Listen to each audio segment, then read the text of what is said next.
Hello and welcome to today's video. So in this one, I'm going to be talking about these miniatures by Dragon's Forge Miniatures that are absolutely awesome. And I'm kind of just going through my thoughts on these and getting them painted up as well, at least the foot units rather than just all the mounted ones. I've done a vague attempt with contrast paint to getting an almost non-metallic metal, although I don't think you can really call these non-metallic metals. But yeah, I'll go through the process and just talk a little bit more about these minis, my thoughts on them, and just how they review and hold up. Now, full disclosure, Dragon's Forge Miniatures has sent these over to me free of charge to print up, to paint up, and review. And they said, obviously, be as honest as I want to be and give my complete honest feedback, so I'm gonna in this video. Now, these miniatures in this month's Patreon set by Dragon's Forge Miniatures I think are really great. If you're into that sort of Bretonia type aesthetic like from Warhammer, then these are going to be absolutely right up your street. The set includes obviously these sort of like just your normal foot units. You've also got some mounted units on horseback. There's also a Pegasus Knight, which I really want to print off. I've just not had the time to yet, and there's some special characters as well. One of the big things that I like about it, and this isn't to detract from the actual models themselves, but it's the bases. These bases are absolutely superb. Normally I don't print off bases, I just feel like they're a bit of a waste of resin and I can just kind of put a little bit of like tufts and flocking and stuff like that on there.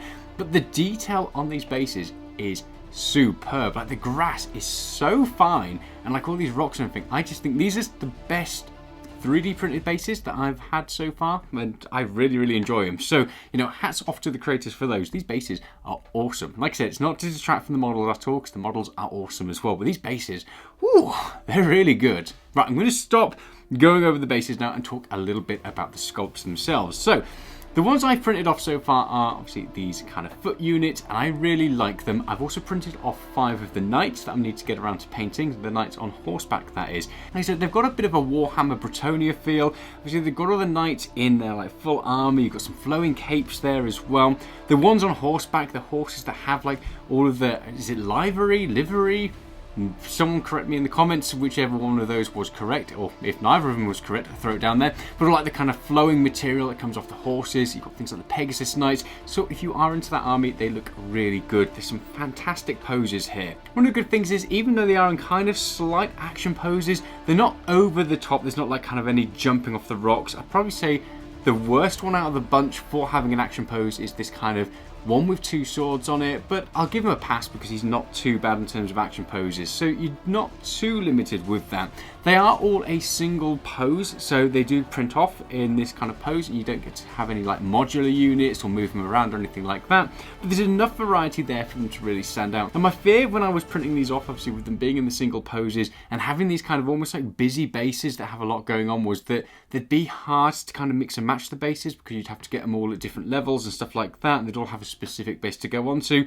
But most of them have their feet planted on the ground, which I really like. Obviously, with them being a sort of single pose and printing off like this, if you're the kind of painter who likes to kind of just print them off and paint them, like paint the arms first and then kind of glue it all together afterwards, then these will be a little bit more challenging, or maybe not up your street. There are some bits that are kind of hard to get to once you're painting, like underneath the capes and everything, but it's not too bad. If you can't see it, I suppose you don't necessarily have to paint it. That's just the lazy painter in me talking there though. So all in all, I'm really happy with the poses that they come with. I think the sculpts are really well detailed, and for a relatively small Patreon creator at the moment, these far exceeded what I expected. I kind of, when they approached me, I liked the look of them, but I wasn't too sure what I was going to get. But actually, these really did exceed my expectations. Printing them off was easy. The supports came off really smoothly and they're very well supported. I only had one fail, but that's because my FEP was kind of coming into life, so there was an issue with that. I don't think it was necessarily down to the sculpts. It could have been,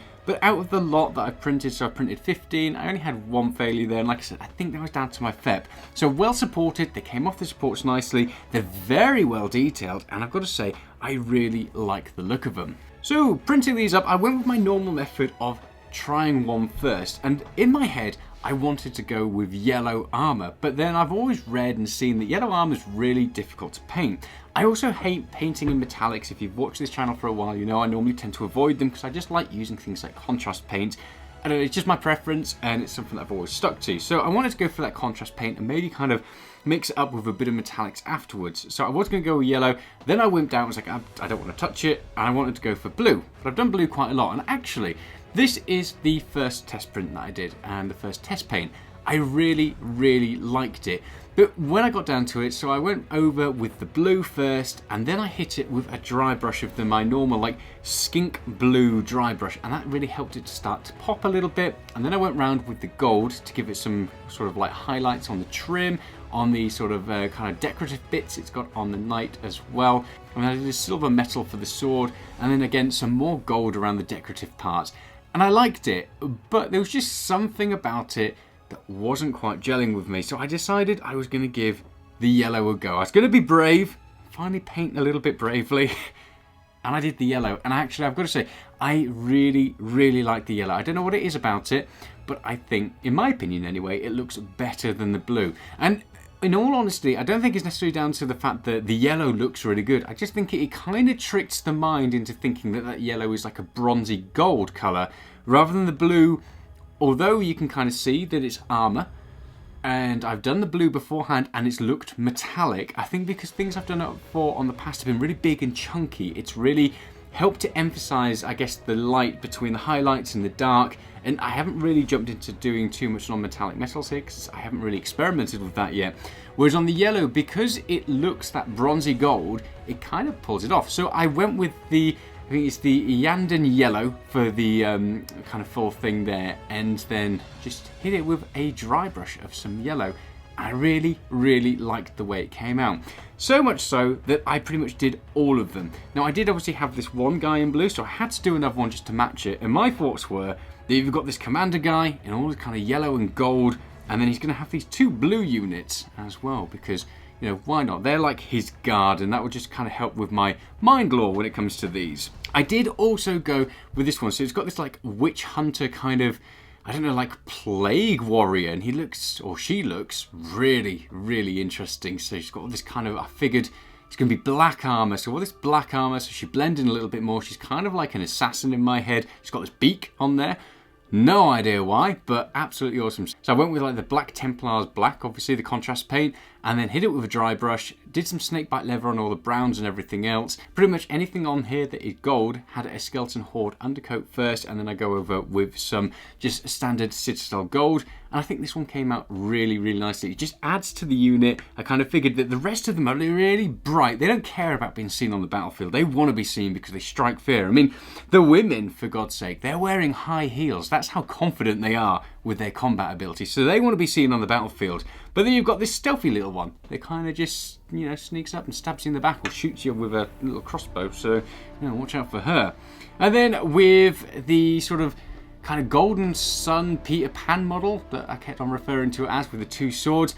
The only thing different there is obviously I have done the Yanden yellow for all of the armour, but then the green is Creed Camo. Creed Camo by Citadel, so contrast paint again, and I think it came out really nicely once I hit it with the dry brush, and it just all blends nicely. The colours help to kind of pop against each other, and yeah, all in all, really, really impressed with how these turned out. Like I said, I like the blue, but there's just something about it that in my mind's eye doesn't register as like this kind of metallic armour. With the yellow, I think, like I said, it's more of a bit of a trick of the mind, maybe, maybe not, maybe the blue does look better and I'm just crazy. Who knows? Let me know in the comments which would you prefer, the blue or the yellow, and I'll stop rambling now because I'm kind of going off on one. So for the bases, I hit them all with a snakebite leather for the mud, wildwood obviously for any of the wood areas like these fallen logs, and then for the green I believe it was again a Creed Camo that I put down on the green, and it really helped it kind of pop out as grass. Anything that's grey, so like the swords where I haven't done any metallics on it, or any of the rocks and stuff, I use Griff Charger Grey. I don't know why, but I've really taken a liking to that. It's a nice sort of pale grey with a bit of a blue hint to it, so it just kind of really helps it to pop a little bit and just register as not too dark, and maybe having a bit of gleam on there for the metals and stuff like that. So yeah, that's this month's Patreon release by Dragon's Forge Miniatures, and just want to say thank you very much to the team over there for sending those over to me. I've had a blast painting these, and I think they are fantastic. They're a relatively small team of creators at the moment. These look amazing. They are fantastic sculpts, and there's a decent set there and very good value for money as well if you are wanting to add to like your human army. I definitely going to be adding these on. Potentially maybe do something else that's themed like them as well. I quite like the idea of having this regiment that are just really kind of loud, out there, and just kind of in your face. I wanted to maybe do just kind of like pairs of colours, so maybe have like a mint green and then sort of like a really vibrant red for two of them as well. Maybe I'll get around to that when I get to painting the knights on horseback. So let me know, are there any colour combinations that you want to see me try on these for the horseback knights? Knights on horseback. Let's get that one right. So thank you very much for watching today's video. Hope you've enjoyed it. If you've got any tips for me for kind of delving into non-metallic metals, that's something that I'm going to be going for in the very near future, because obviously I get them to this stage where I think they are looking pretty good, but I could definitely do some work to make it actually look a little bit more metallic. So anything you've got, throw it down in the comments below. Any colour combinations you'd like me to see do in the future as well, throw those down there and I'll do my best. In the meantime, check out Dragon's Forge miniatures. They are fantastic little sculpts, definitely worthwhile your time checking out. Also as well, if you haven't, hit that like and subscribe button because it really helps the channel to grow. If you want to see any of the kit that I'm using, I'll have links down below, and it's also over on my website, and that just helps to support the channel. Anything you buy through that, I do get a bit of a kickback for. It doesn't cost you any extra, but it helps me to keep on getting all the tools and everything to do this. And if you really want to support the channel, head on over to my Patreon page. That will hopefully grow over time, and that will allow me to do even more crazy projects in the future when it comes to 3D printing and painting. In the meantime, stay safe, and I will see you soon. Bye.